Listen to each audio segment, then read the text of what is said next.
Hello केटा हो होइन म चाहिँ तपाईँको सुमन्दा अनि आजको चाहिँ हाम्रो टपिक के छ त भन्दाखेरि ब्ल्याक बडी रेडिएसन। अब युनिभर्समा के छ त भन्दाखेरि हामीले जानिरहेको चिज ब्ल्याक होल भन्ने सुनेको छौँ हामीले।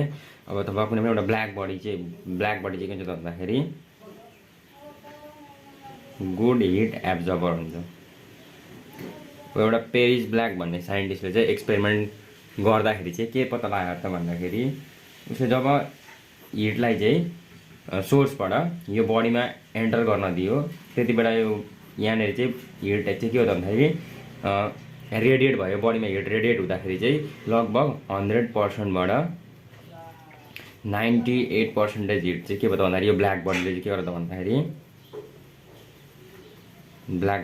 भन्दाखेरि एब्जर्ब गर्यो। र यही सँगसँगै रिलेटेड हामीसँग एउटा इक्वेसन छ स्टिफन बोल्ट्जम्यान ल ब्ल्याक बडी रेडिएसन भन्ने होइन। यसले चाहिँ के हुन्छ त भन्दाखेरि यसले गर्दा यसको स्टेटमेन्टमा हामीले के लेख्छौँ त भन्दाखेरि for a perfectly black body भनेको यस्तो के छ पर्फेक्टली त हुँदैन कुनै पनि होइन 100% स्योर त हुँदैन तर यसलाई आइडियल मानेर हामी चाहिँ के गर्छौँ भन्दाखेरि कुनै पनि पर्फेक्टली ब्ल्याक बडीले कति इनर्जी रेडिएट गर्छ हरेक युनिट टाइम र हरेक युनिट एरियामा होइन त्यो चाहिँ डाइरेक्टली प्रोपोर्सनल हुन्छ 4th power of absolute temperature योसँग इक्वल हुँदो रहेछ। अनि पावर भनेको हेर त इनर्जी अपन टाइम भनेको हाम्रो पावर हुन्छ। यो पावरको इक्वेसनमा हामीले इनर्जीलाई राख्यौँ भने अब यो अनि प्रोपोर्सनालिटी हटाउनलाई हामीले सिग्मा लगायौँ। सिग्मा भनेको चाहिँ स्टिफन बोल्ट्जम्यान कन्सटेन्ट जसको भ्यालु हुन्छ 5.67 × 10⁻⁸। अब यहाँ हेर त वाट मिटर स्क्वायर टेम्परेचरको पावर -4। अब यसलाई पढ्न अप्ठ्यारो भयो भने यहाँ सुन्नु यो इक्वेसनबाट P/A को पावर 4 भनेको हाम्रो सिग्मा हुन्छ। पावर केमा हुन्छ वाट, एरिया केमा हुन्छ मिटर स्क्वायर, पावर माथिमा जाँदाखेरि -2, टेम्परेचरको पावर -4 = सिग्मा। यति हुन्छ हाम्रो। यदि त्यो कुनै पनि त्यो ब्ल्याक बडी चाहिँ होइन के छ त भन्दाखेरि पर्फेक्टली ब्ल्याक छैन भने चाहिँ यसको लागि एउटा इक्वेसन आउँछ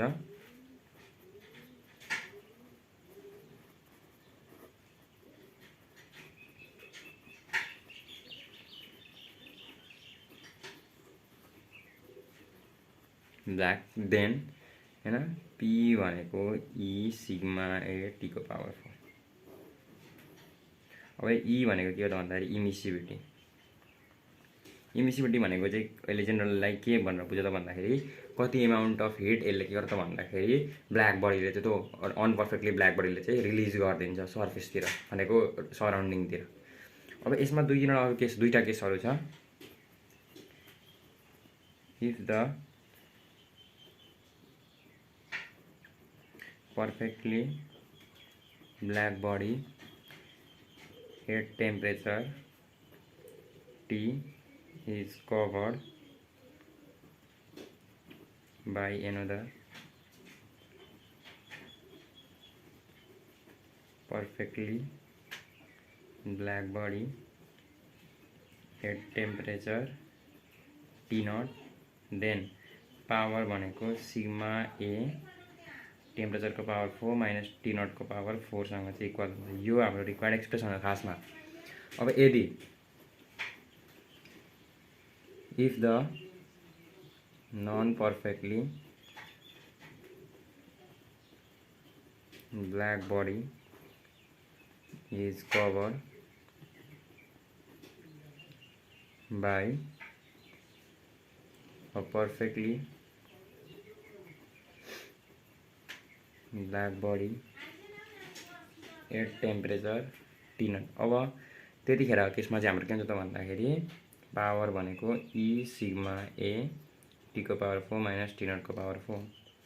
अब किन भन्दाखेरि नन पर्फेक्टली ब्ल्याक बडीले त के गर्छ त भन्दाखेरि हिट रेडिएट E भनेको चाहिँ सिग्मा A T को पावर 4 - T0 को पावर 4। E भनेको के हो त भन्दाखेरि इमिसिभिटी। अब यो चाहिँ किन यसमा इन्क्लुड गर्यो त भन्दाखेरि नन पर्फेक्टली ब्ल्याक बडीले के गर्छ त भन्दाखेरि हिट रेडिएट गर्ने काम गर्छ त्यति मात्र हो। रिक्वायर्ड एक्सप्रेसन यहाँ र यहाँ यति हो हिट रेडिएटेड अथवा पावर रेडिएटेड। अब E भनेको चाहिँ इमिसिभिटी भनेको चाहिँ हाम्रो इमिसिभ पावर